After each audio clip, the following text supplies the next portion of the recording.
जय हिंद दोस्तों। आखिर दिवाली मनाने के पीछे का कारण क्या है? कितने वर्षों से दिवाली मनाई जा रही है? हर एक धर्मों के अनुसार अपनी अपनी इसकी परंपराएं हैं तथा हर एक धर्मों के अनुसार इसकी अलग अलग मत है। हिंदू धर्म के अनुसार पहला मत ये कहता है कि जब राम 14 वर्ष बाद रावण को मारकर सीता माता के साथ अयोध्या वापस लौटे थे, इसके कारण दिवाली मनाई जाती है। तथा हिंदू धर्म का दूसरा कारण यह बताया जाता है कि जब समुद्र मंथन हुआ था तो माता लक्ष्मी 14 रत्नों में से एक थी, जिनकी वजह से दिवाली मनाई जाती है। हिंदू धर्म के तीसरे मत के अनुसार कृष्ण के द्वारा नरकासुर का वध के कारण दिवाली को मनाया जाता है, जबकि जैन धर्म के अनुसार महावीर स्वामी के निर्वाण दिवस के रूप में दिवाली को मनाया जाता है। अगर बात करें बौद्ध धर्म की, तो बौद्ध धर्म के भी अनुसार दो मत हैं। पहला मत ये कहता है कि जब भगवान बुद्ध ज्ञान प्राप्ति के बाद अपने अनुयायियों के साथ बौद्ध धर्म का प्रचार करके कपिलवस्तु वापस लौटे थे, जिसके उपलक्ष्य में दिवाली मनाया जाता है। तथा उसी बौद्ध धर्म के दूसरे मत के अनुसार कहा जाता है कि सम्राट अशोक ने सब कुछ त्याग कर बौद्ध धर्म को अपनाया था, जिसके उपलक्ष्य में दिवाली मनाया जाता है।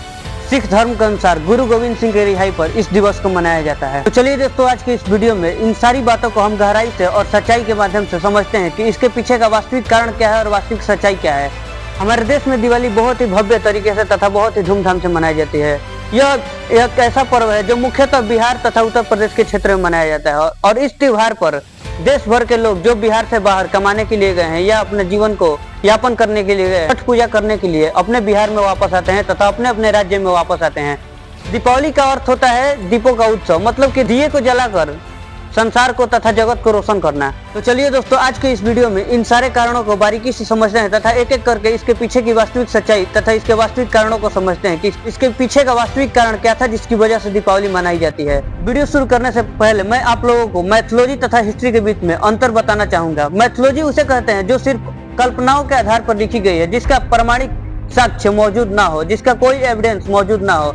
और हिस्ट्री उस चीज को कहा जाता है जिसका प्रमाणिक साक्ष्य मौजूद हो, पूरा तत्वों के द्वारा खोद कर निकाला गया हो। हिंदू धर्म के पहले मत के अनुसार तथा रामायण के अनुसार 14 वर्ष के वनवास के बाद त्रेता युग में राम रावण को मारकर माता सीता के साथ अयोध्या वापस आए थे, जिसके उपलक्ष्य में अयोध्यावासी ने दीप जलाकर राम का स्वागत किया था, और इसको बुराई पर अच्छाई के प्रतीक के रूप में भी लोग मनाते हैं। अगर बात करें हम हिंदू धर्म के द्वितीय मत के अनुसार, तो भगवत पुराण और विष्णु पुराण में ऐसा बताया गया है कि जब देवता और दानव क्षीर सागर का मंथन कर रहे थे, उसमें से 14 रत्न प्राप्त हुए। उन 14 रत्न में एक माता लक्ष्मी प्राप्त हुई और उनका विवाह भगवान विष्णु के साथ संपन्न हुआ। इसी के उपलक्ष्य में हम लोग दिवाली मनाते हैं। जबकि रामायण के तीसरे मत तथा विष्णु पुराण और भागवत पुराण के अनुसार नरकासुर ने 16,000 स्त्रियों को बंदी बनाकर रखा था, जिसे मारने के लिए श्री कृष्ण ने छल पूर्वक अपनी पत्नी सत्यभामा को अपना सारथी बनाया और बाद में उसे भूदेवी का अवतार बनाया, क्योंकि नरकासुर को वरदान मिला था कि उसकी हत्या उसके माँ को हाथों ही हो सकती है, अन्यथा उसे कोई नहीं पराजित कर सकता, जिसके लिए उन्होंने भूदेवी का सहारा लेकर नरकासुर का वध करवाया। समाज कल्याण की रक्षा के लिए उन्होंने 16,108 पत्नियां बनाई, मतलब कि 16,108 गोपियों से शादी की। ये तो वही बात हुई कि कोई करे तो लीला और आप करो तो रासलीला।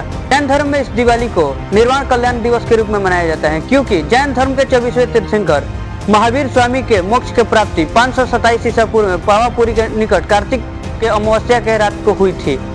बौद्ध धर्म के प्रथम मत के अनुसार जब गौतम बुद्ध ज्ञान प्राप्ति के बाद अपने अनुयायियों के साथ बौद्ध धर्म का प्रचार करके कपिलवस्तु वापस आए थे, तो कपिलवस्तु वालों ने दीप जलाकर उनका भव्य स्वागत किया। तो यही दिन अंधकार से प्रकाश की ओर जाने का प्रतीक बना। बौद्ध धर्म के दूसरे मत के अनुसार जब सम्राट अशोक कलिंग का युद्ध जीतकर वापस आए थे, तो उन्होंने बौद्ध धर्म को अपनाया तथा उन्होंने यह प्रण लिया था कि आज के बाद वो हथियार कभी नहीं उठाएंगे, जिसके उपलक्ष्य में उस समय दीपोत्सव मनाया गया। तथा उन्होंने उसी समय कार्तिक अमावस्या के रात को 84,000 स्तूपों का निर्माण कराया था, जिसके उपलक्ष्य में दिवाली मनाया जाता है। धर्म के अनुयायियों के अनुसार जब सिख संप्रदाय के छठवें गुरु हरगोविंद सिंह मुगलिया सल्तनत जहांगीर के कैद से रिहा होकर अपने गाँव अमृतसर लौटे, तो उनके गांव के लोगों ने पूरे शहर को दीपों से जलाकर उनका भव्य स्वागत किया। तभी से यह दिवाली सिखों के लिए न्याय की जीत और आजादी के प्रकाश का प्रतीक बन गया।